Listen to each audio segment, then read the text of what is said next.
ಆತ್ಮೀಯ ಪತ್ರಿಕಾ ಹಾಗೂ ಮಾಧ್ಯಮದ ಸ್ನೇಹಿತರೆ,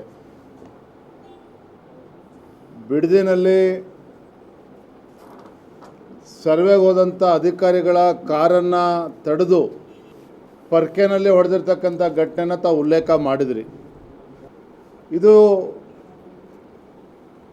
ಈ ರಾಜ್ಯದ ಮುಖ್ಯಮಂತ್ರಿಗಳು ರೈತರ ಬಗ್ಗೆ ಕಾಳಜಿ ಇರದೇ ರಿಯಲ್ ಎಸ್ಟೇಟ್ ಬಗ್ಗೆ ಕಾಳಜಿನ ತೋರ್ತಾ ಇರ್ತಕ್ಕಂಥ ರಾಜ್ಯದ ಮುಖ್ಯಮಂತ್ರಿಗಳು ಡಿ ಕೆ ಶಿವಕುಮಾರ್ ಅವರು ಏನಿದ್ದಾರೆ, ಇವರ ಧೋರಣೆಯ ಪರಿಣಾಮವಾಗಿ ಇವತ್ತು ಅಧಿಕಾರಿಗಳು ರೈತರ ಬಿಸಿಯನ್ನು ಎದುರಿಸಬೇಕಾಗಿದೆ, ರೈತರ ಸಿಟ್ಟನ್ನು ಎದುರಿಸಬೇಕಾಗಿದೆ.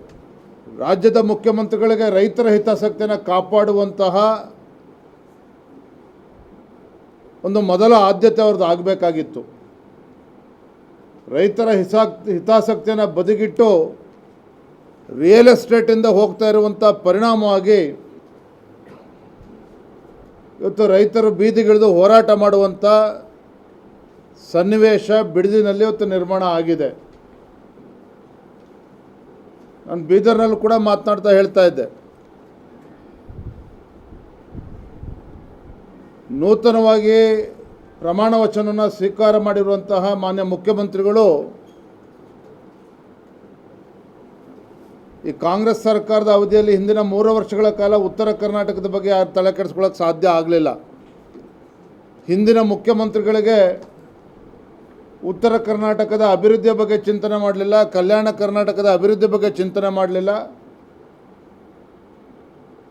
ಬೆಂಗಳೂರು ಅಭಿವೃದ್ಧಿ ಆದರೆ ಇಡೀ ಕರ್ನಾಟಕ ರಾಜ್ಯ ಅಭಿವೃದ್ಧಿ ಅನ್ನೋ ಭಾವನೆ ಕಾಣ್ತಾ ಇತ್ತು.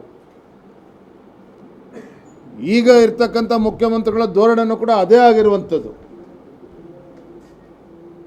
ಬಿಡದಿ ಟೌನ್ಶಿಪ್ ಬಗ್ಗೆ ತೋರ್ತಾ ಇರ್ತಕ್ಕಂಥ ಆತುರ, ಬೆಂಗಳೂರಿನ 2ನೇ ಏರ್ಪೋರ್ಟ್ ಬಗ್ಗೆ ತಲೆ ಕೆಡಿಸ್ಕೊಳ್ತಾ ಇರ್ತಕ್ಕಂಥ ಆತುರ ನೋಡಿದರೆ ಇವ್ರ ಹಣೆ ಬರೋನು ಇಷ್ಟೇ ಅಂತಕ್ಕಂಥದ್ದು ಸ್ಪಷ್ಟವಾಗಿ ಗೊತ್ತಾಗ್ತಾ ಇದೆ.